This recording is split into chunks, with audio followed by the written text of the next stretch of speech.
আসসালামু আলাইকুম প্রিয় দর্শক, আমি গতকাল একটা কন্টেন্ট করেছিলাম। সেখানে ডক্টর মোহাম্মদ ইউনূসের যে ইন্টারভিউটা নিয়ে বেশ আলোচনা হচ্ছে, যে জিটিইওর সাংবাদিক মেহেদী হাসানকে দেওয়া ইন্টারভিউটা, সেটা নিয়ে আমি কথা বলেছিলাম। এবং কালকে আমি বলেছিলাম যে বিভিন্ন মিডিয়াগুলো, আমাদের মিডিয়াগুলো কি হেডলাইন করছে। এবং আমি বলেছিলাম যে আওয়ামী লীগের নিষিদ্ধ, ওনাদের স্থগিতাদেশ যেটা আছে, আওয়ামী লীগের কার্যক্রমের ওপর যে নিষেধাজ্ঞা আছে, সেটা শিগগিরই উঠে যাবে বলে বিভিন্ন মিডিয়ায় যেতে পারে বলে বিভিন্ন মিডিয়ায় যেভাবে বলা হচ্ছে, আসলে বিষয়টা ওরকম নয়। উনি এটা আমি বলেছিলাম, কিন্তু উনি কথার মার পেঁচে কিছু কিছু শব্দ উচ্চারণ করেছেন মাত্র। যাই হোক, এটা নিয়ে এখন আবার আজকে দেখলাম যে আবার বিভিন্ন মিডিয়াতে বিভিন্ন জনের বক্তব্য ছাপা হচ্ছে।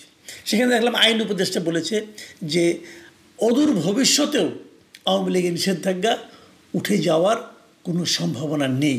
নির্বাচনের আগে তো নেই, নির্বাচনের পরেও নেই। এটা হলো আসিফ নজরুল সাহেবের বক্তব্য। তো আসিফ নজরুল সাহেব কি প্রধান উপদেষ্টার বক্তব্য বুঝেন নাই?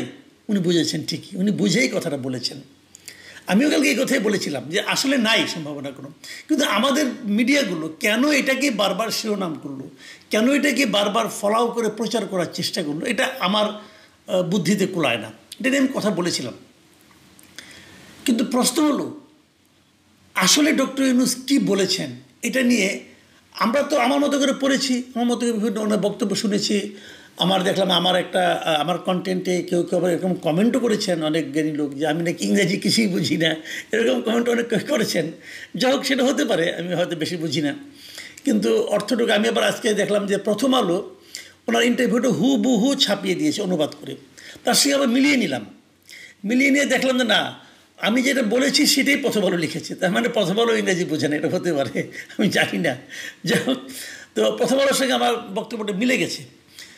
সেখানে কি বলেছে আমি এবার একটু বলতে চাই, এ কারণে যে প্রথম আলো অনুবাদটা আমার নিজের কাছে পছন্দ হয়েছে। সেই অনুবাদটা আপনাদের সঙ্গে আমি একটু শেয়ার করতে চাই কয়েকটা প্রসঙ্গে, মানে কেবলমাত্র আওয়ামী লীগ প্রসঙ্গে, যে আওয়ামী লীগকে উনি কী বলেছেন। মেহেদী হাসান এক পর্যায়ে ওনাকে জিজ্ঞাসা করেছেন যে একটা রাজনৈতিক দল, হ্যাঁ, একটা গোষ্ঠীর মানুষকে নির্বাচনে অংশ নেওয়া থেকে নিষিদ্ধ করাটা কতটা গণতান্ত্রিক। এই প্রশ্নের উত্তরে ডক্টর ইউনূস কী বলেছেন? দেখুন, নির্বাচন কমিশন এই সিদ্ধান্ত নিয়েছে, তারা এটা করেছে দলটির চরিত্র ও সম্ভাবনা দেখে, যে তারা পুরা নির্বাচনকে বাধাগ্রস্ত করবে, তাই তারা ভেবেছে এটা না করাই ভালো। খেয়াল করবেন, তার মানে নির্বাচন কমিশন করছে কাজটা, উনি করেন নাই। তো উনি কীভাবে করলেন না, সেটা তো আমি কালকে ব্যাখ্যা করেছি, যে একটা রাজনৈতিক দলে যদি আপনি কর্মকাণ্ড স্থগিত করে দেন, তাহলে তার নির্বাচন কেমন করে করবে? যদি নির্বাচন কমিশন কিছু করার দরকার পড়ে না। যাই হোক, তারপরে মেহেদী হাসান বলেছেন, কিন্তু আপনি অস্বীকার করতে পারবেন না যে বাংলাদেশে তাদের লাখ লাখ সমর্থক আছেন। ডক্টর ইউনূস বললেন, আমি লাখ লাখ বলবো না, তাদের সমর্থক আছে, কিন্তু কতজন অবশিষ্ট আছে তা আমি জানি না। কারণ সমর্থক এমন একটি বিষয় যে আপনি খুব ক্ষমতাধর, আমি সবসময় আপনার সামনে মাথা নত করি, কারণ আপনি ক্ষমতাধর। আমি একজন সমর্থক হয়ে তা করছি না। কথাটা খেয়াল করেন, মারাত্মক কথা। কিন্তু এখানে দুটো প্রসঙ্গ আমি নিয়ে আলোচনা করব। প্রথমত বলবো যে উনি বলতে যাচ্ছেন যে নির্বাচন কমিশন আওয়ামী লীগকে নিষিদ্ধ করেছেন এই কারণে যে না হলে তারা পুরো নির্বাচনটাকে বাধাগ্রস্ত করবে, মানে নির্বাচন করতে দিলে বাধাগ্রস্ত করবে, নির্বাচন না করতে দিলে বাধাগ্রস্ত করবে না। বাংলাদেশের ইতিহাস কি বলে? 2014-তে আওয়ামী লীগের সেই নির্বাচনে, যে নির্বাচনে আমরা বলি যে অর্ধেক তারা বিনা ভোটেই নির্বাচিত হয়ে গিয়েছিল, সেই নির্বাচনে বিএনপি, জামাতে ইসলাম তারা নির্বাচনে অংশ নেয়নি। তারা কি নির্বাচনকে বাধাগ্রস্ত করার চেষ্টা করেনি? সেই নির্বাচনে কি সহিংসতা হয়নি? নির্বাচন করতে গেলেই বাধাগ্রস্ত করে, আর নির্বাচন না করতে দিলে বাধাগ্রস্ত করবে। ওখানে তো তারা নির্বাচন করতে দেয় নাই তা বলা যাবে না। তাদেরকে নির্বাচনে আহ্বান করেছিল, ওনারা বুঝেছিলেন যে এটা নির্বাচন হবে না, কাজে তারা নির্বাচনে অংশ নেন নাই। নির্বাচনে অংশ না নিলেও নির্বাচন বাধাগ্রস্ত বরং আরও বেশি হয়। ডক্টর ইউনূসের এই বক্তব্যটা আমার কাছে আসলে ক্লিয়ার না, উনি কী বলতে চাচ্ছেন আমি বুঝতে পারলাম না। বাট উনি বলেন নাই, এটা উনি ইলেকশন কমিশন কি মনে করে নির্বাচন করতে দিচ্ছে না সেটা বলতে চেয়েছেন। ইলেকশন কমিশনের মনের কথা ওনার তো জানার কথা না, কারণ ইলেকশন কমিশন তো ওনার সরকারের পার্ট না। ইলেকশন কমিশন তো আলাদা একটা সাংবিধানিক একটা প্রতিষ্ঠান, তারা তো ডক্টর ইউনূসের কাছে জবাবদিহি করে না। তাহলে এটা নিয়ে কীভাবে আলোচনা হলো? এই আলোচনাটা আমার কাছে ক্লিয়ার না। আরেকটা কথা, সেটা হলো উনি বলেছেন যে আওয়ামী লীগের সমর্থক নাকি লাখ লাখ হবে না, মানে উনি বলেছেন লাখ লাখ বলবো না, তবে তাদের কিছু সমর্থক আছে। লাখ লাখ হবে না আওয়ামী লীগের সমর্থক, এই কথাটা ডক্টর ইউনূস বলতেছেন, কিসের উপর ভিত্তি করে বলতেছেন আমি জানি না। আমি কেবল এটুকু বলবো, ডক্টর ইউনূস আসলে বাংলাদেশের বাস্তবতা সম্পর্কে ওনার কোনো ধারণা নেই। এটা আমার আত্মবিশ্বাস, আমার যে অবজারভেশন, সেখান থেকে আমি কথাটা বললাম। লাখ লাখ নয়, অনেক বেশি, অনেক লাখ সমর্থক আওয়ামী লীগের আছে। এবং উনি আরেকটা কথা বলেছেন, উনি আবার সমর্থকদের ডিফাইন করেছেন। উনি বলেছেন যে তাদের সমর্থক আছে, কিন্তু কতজন অবশিষ্ট আছে তা আমি জানি না। কারণ উনি দেখেন সমর্থকের ব্যাখ্যা উনি কি দিচ্ছেন, সমর্থক এমন একটা বিষয় যে আপনি খুব ক্ষমতাধর, আমি সবসময় আপনার সামনে মাথা নত করি কারণ আপনি ক্ষমতাধর, আমি সমর্থক হয়ে তা করছি না। মানে উনি বলতে চাচ্ছেন যে আমি যে আপনার সামনে মাথা নত করছি এটা আমি সমর্থক হয়ে করছি না, আপনি ক্ষমতাধর বলে আমি এরকম একটা ভান করছি। ভালো কথা। আমি একটা মাত্র সিম্পল একটা উদাহরণ দেব ওনাকে। একদিন আগে সাবেক মন্ত্রী, শিল্পমন্ত্রী নুরুল মজিদ হুমায়ুন মারা গেছেন, নরসিংদী ওনার বাড়ি। ওনার কোনো ক্ষমতা আছে এখন? নাই।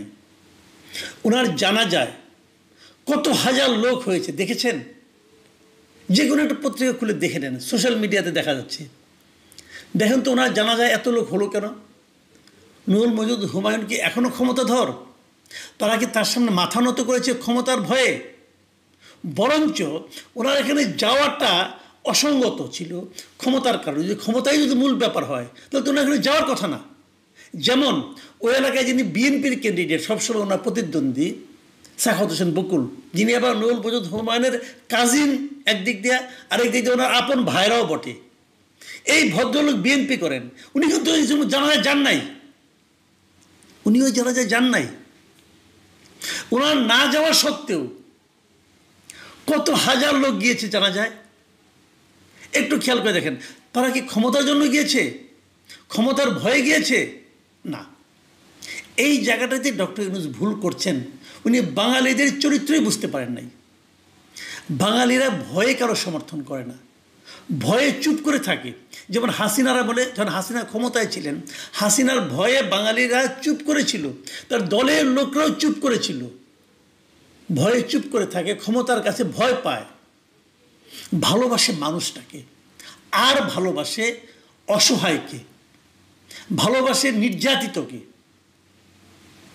নুরুল মজিদ হুমায়ুন যখন ক্ষমতায় ছিলেন, উনি কি ভালো করেছেন আমি জানি না, উনি কি খারাপ করেছেন সেটাও আমি জানি না। আমার সঙ্গে ওনার ক্ষমতা থাকাকালীন কখনো দেখা সাক্ষাৎ হয় নাই। আওয়ামী লীগের মন্ত্রী ছিলেন, খারাপ করতেই পারেন, দুর্নীতি করতেও পারেন, এটা নিয়ে বিচার হতেই পারে, আমার কোনো আপত্তি নেই। কিন্তু বাট আমার কথা হলো, যখন উনি বন্দী, তখন তার সঙ্গে যে আচরণটা করা হয়েছে, মৃত্যুর পরেও তার হাতে হাত করা কিন্তু লাগানো ছিল ভাই। এই যে ঘটনাগুলি, এই ঘটনাগুলি মানুষের মনে তার প্রতি এক ধরনের সমবেদনা তৈরি করেছে, এবং তারই প্রতিফলন তার জানাজায় হাজার হাজার লোকের উপস্থিতি।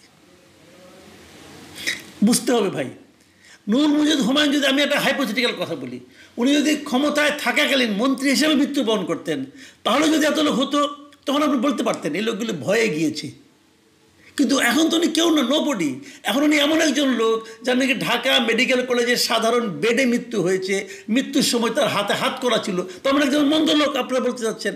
এই সরকার তাকে মন্দ লোক এবং অগুরুত্বপূর্ণ লোক হিসাবে উপস্থাপন করেছে। সেই মন্দ এবং অগুরুত্বপূর্ণ লোকটার জানা যায় এত লোক হলো কেন? ভয়ে। ডক্টর ইউনূসকে বুঝতে হবে সমর্থনটা কোত্থেকে আসে। বাংলাদেশের মানুষের হৃদয় এরকম এত উন্মুক্ত যে তারা এই ধরনের নির্যাতিত মানুষকে সমর্থন করে, নির্যাতিত মানুষকে ভালোবাসে। ডক্টর ইউনূস যত নির্যাতন করবেন কোনো একটা দলের প্রতি, কোনো একটা গোষ্ঠীর প্রতি, কোনো একটা ব্যক্তির প্রতি, কারণ উনি সরকারে আছেন, যত নির্যাতন করবেন তত তার জনপ্রিয়তা বাড়বে। এটা বাংলাদেশের ইতিহাস বলে। আওয়ামী লীগ নির্যাতন করেছিল বিএনপিকে, বিএনপি জনপ্রিয়তা বেড়েছে। আওয়ামী লীগ নির্যাতন করেছিল জামাতে ইসলামকে, জামাতে ইসলাম জনপ্রিয়তা বেড়েছে।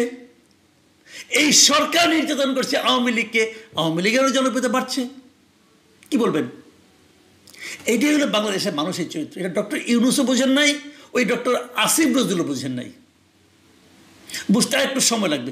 যখন ক্ষমতায় কেউ চলে যায় না, তখন সে ভার্চুয়ালি জনগণ থেকে দূরে সরে যায়। আর যখন জনগণ থেকে দূরে একবার সরে যায়, সে জনগণের পালস বুঝতে পারে না।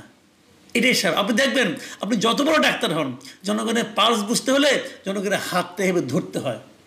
হাত না ধরে দূরের থেকে হাত এভাবে দেখে আপনি পালস বুঝতে পারবেন না। আপনারা সেই জায়গায় চলে গেছেন। দেখুন, আরেকটা কথা বলে শেষ করি। এখানেও কিছু প্রশ্নোত্তর আপনাদের আমি পড়ে শোনাই। উনি আওয়ামী লীগের ভোটারদের সম্পর্কে বলছেন, তারা ভোটার হিসেবে ভোট দিতে পারেন, তারা বৈধ ভোটার। অনেক প্রতিদ্বন্দ্বী আছেন, তারা নিজেদেরটা বেছে নেবেন। আওয়ামী লীগের মার্কাটা সেখানে থাকবে না।